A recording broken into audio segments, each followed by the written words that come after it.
I jumped into print on demand thinking, okay, I know Etsy, I understand SEO, I've got a solid niche, this should definitely work. And at first, it actually did. My first sale came in less than a week with no ads, no social media, no family or friends buying just to be nice because I didn't even tell them about my shop.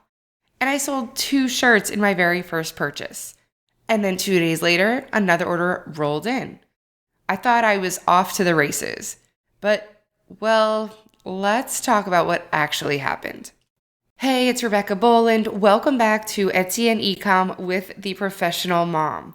If you are new here, hello. I am so excited to talk to you about my journey in all things Etsy and scaling online business ventures and working alongside you to share our journeys and see how we can continue to grow diversified income streams from the comfort of our homes while raising families.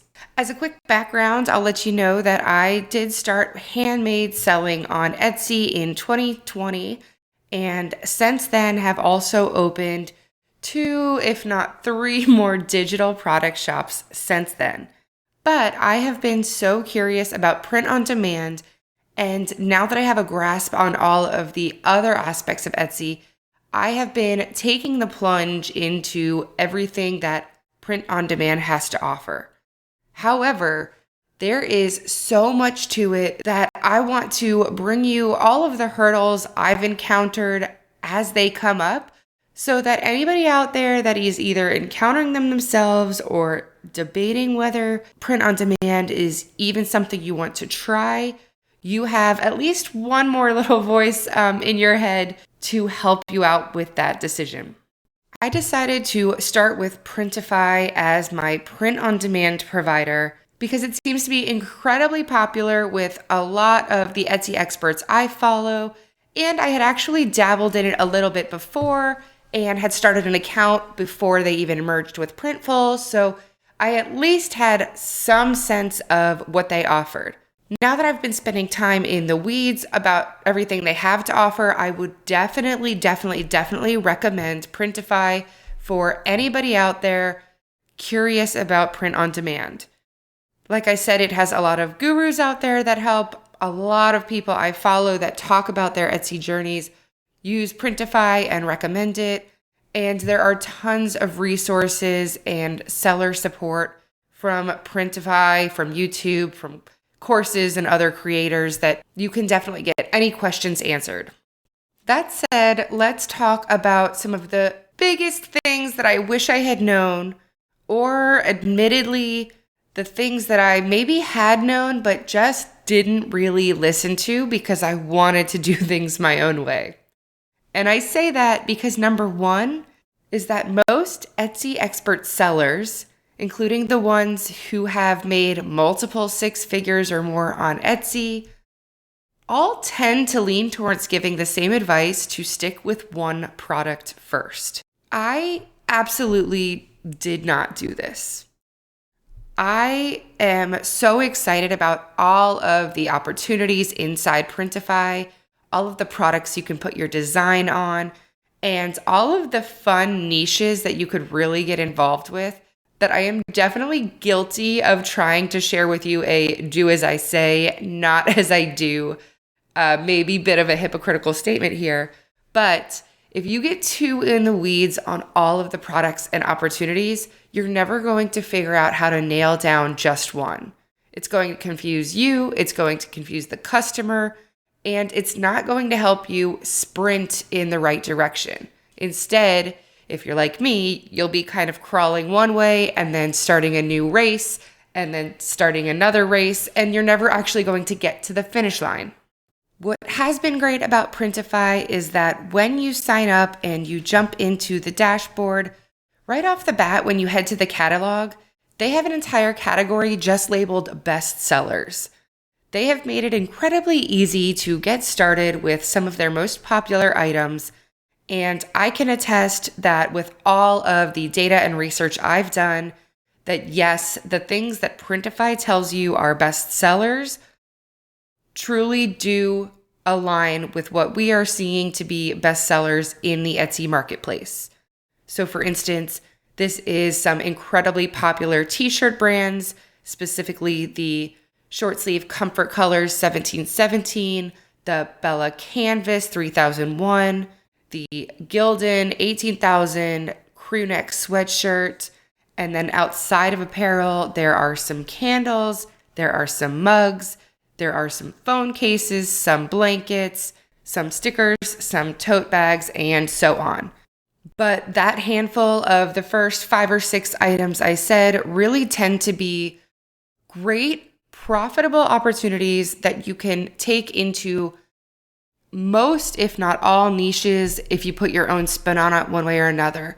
So I would pick just one to nail down, create perfectly optimized listings for, and then try to batch create as many designs as you can for as many different target audiences, gift giving occasions, and try to really go deep into that market as opposed to spreading yourself too thin in several different places. The second struggle I have had with print on demand, and not specifically Printify, but just setting up with a third party in general, is trying to attain the best pricing strategy for my business.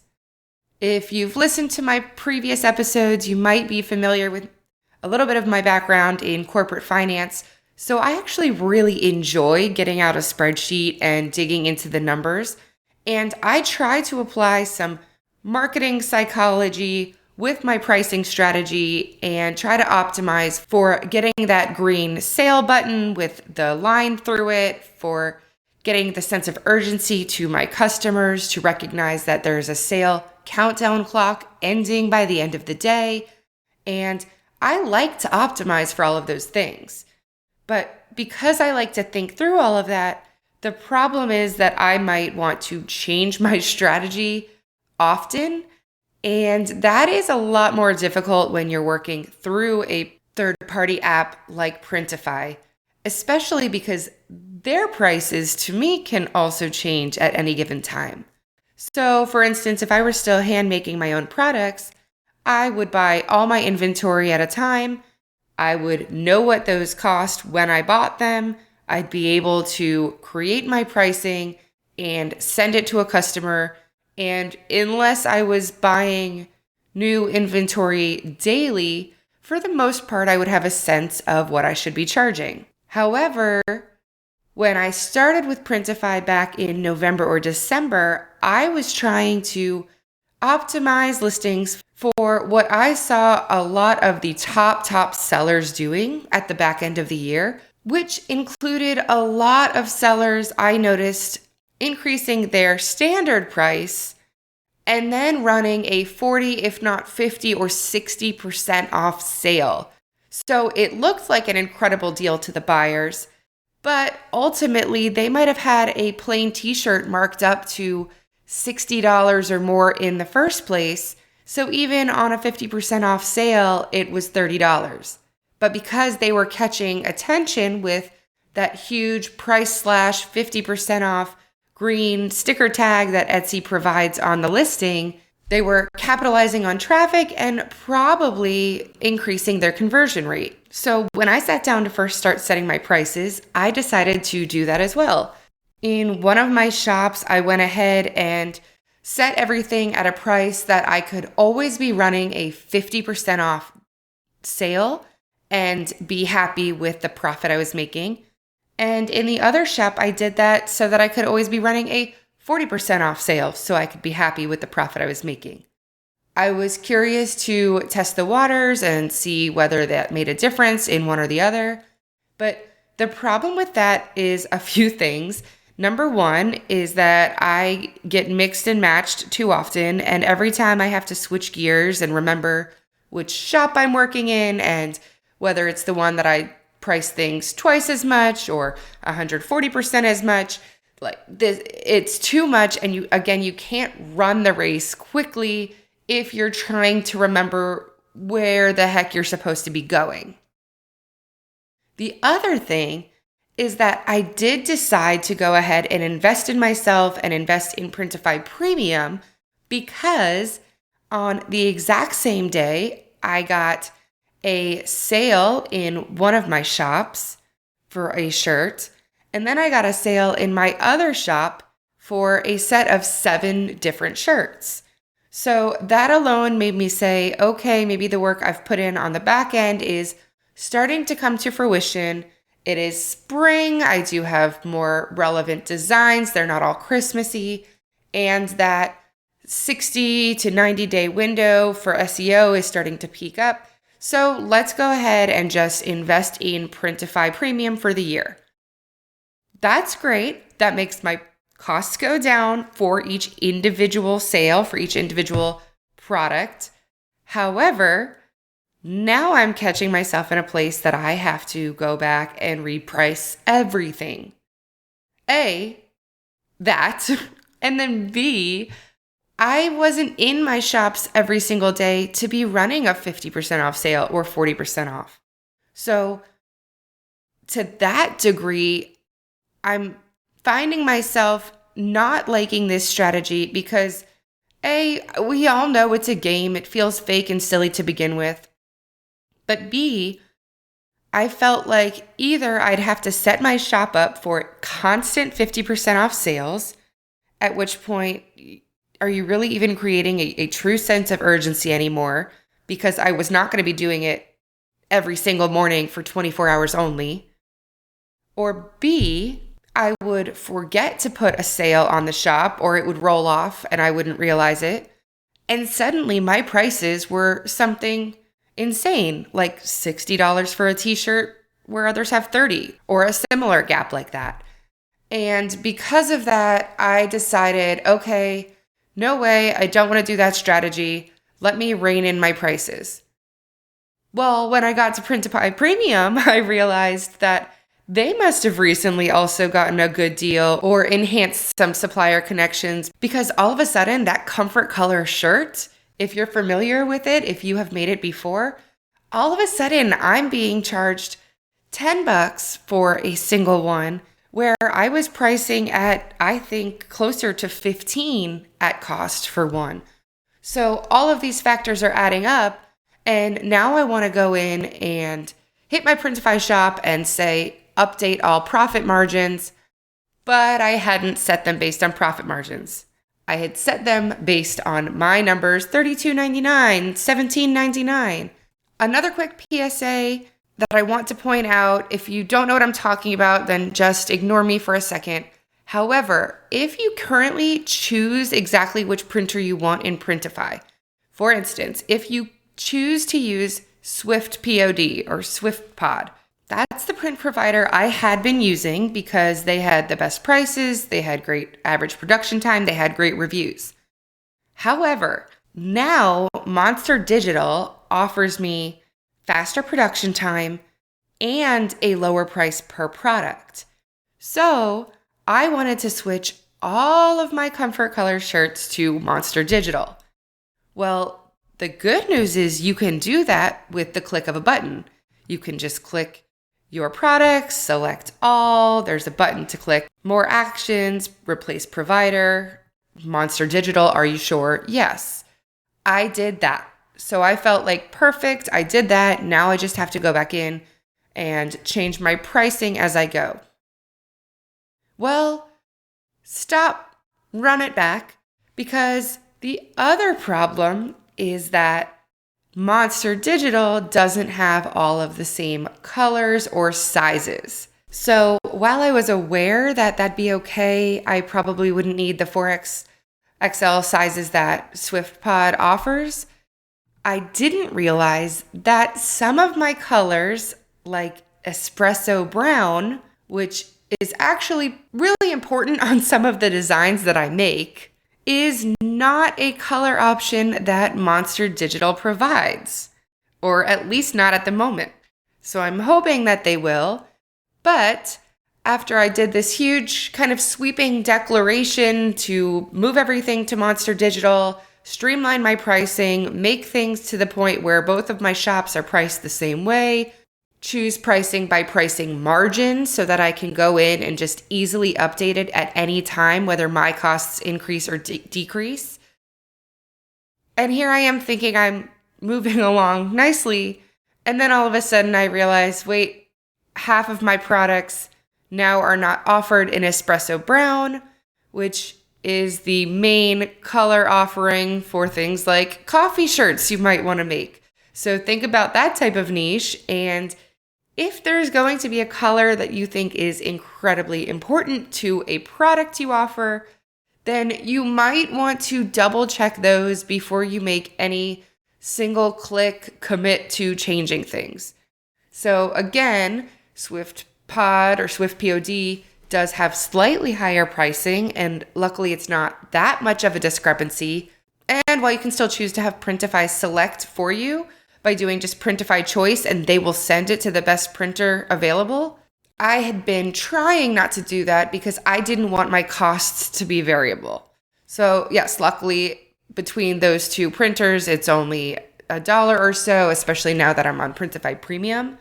But that's just my huge PSA to make sure you note if there is a better price, so you're trying to switch providers, make sure that they have the exact same colors and the same sizes and the same shipping time and shipping rates. Or maybe just take your time to go into each item one at a time and see if it's really worth making this kind of sweeping change.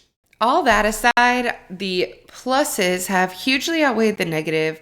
The fact that Printify is adding things like personalization options through their system, the fact that they have been adding to the catalog nonstop, they are clearly investing in the platform, bringing out brand new inventory.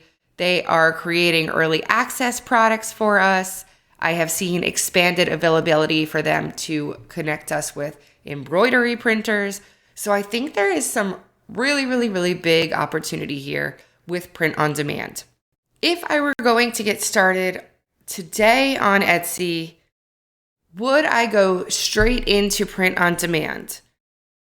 Honestly, if you have no background whatsoever with Etsy or with selling online, I personally would probably not advise to start print on demand first.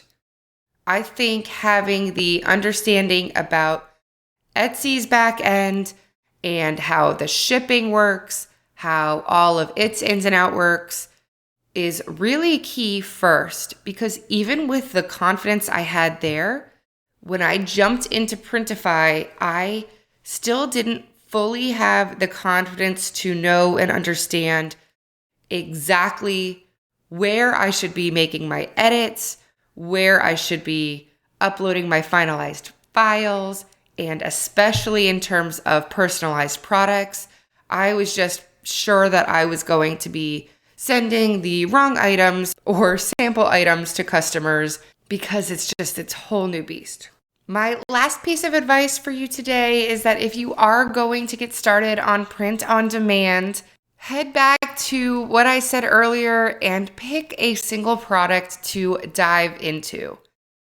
Now, Comfort Color shirts and Bella Canvas shirts are incredibly popular and do sell really well, and are honestly two of the products that I started diving into with my print on demand shops. However, I might say that I would recommend to do something more like diving into a coffee mug, a phone case, tumblers, tote bags, notebooks, maybe candles, but essentially my thought there being something that is more giftable. So while you can give people shirts, it's less likely, depending on who they are, because you don't want to get the size wrong. You don't know whether the Etsy seller is going to let you return or exchange, especially if it's personalized, then you probably can't. And then you spend too much time spinning your wheels on how many colors should I offer? Did I show them enough in the mockups? Do my mockups look realistic? Did I align the graphic in the right place?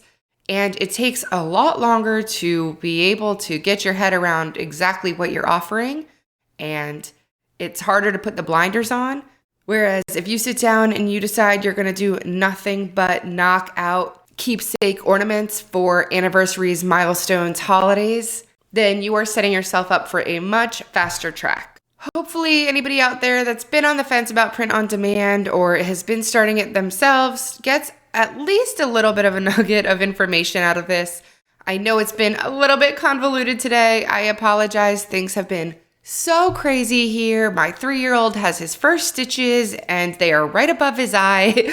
And so I am dusting off the cobwebs for getting back to you and getting the pieces of Etsy advice in front of you in time for you to take advantage of them just when you need them most. And that said, I hope you join me for my next episode, which will be the end of March. So we are already at the end of first quarter.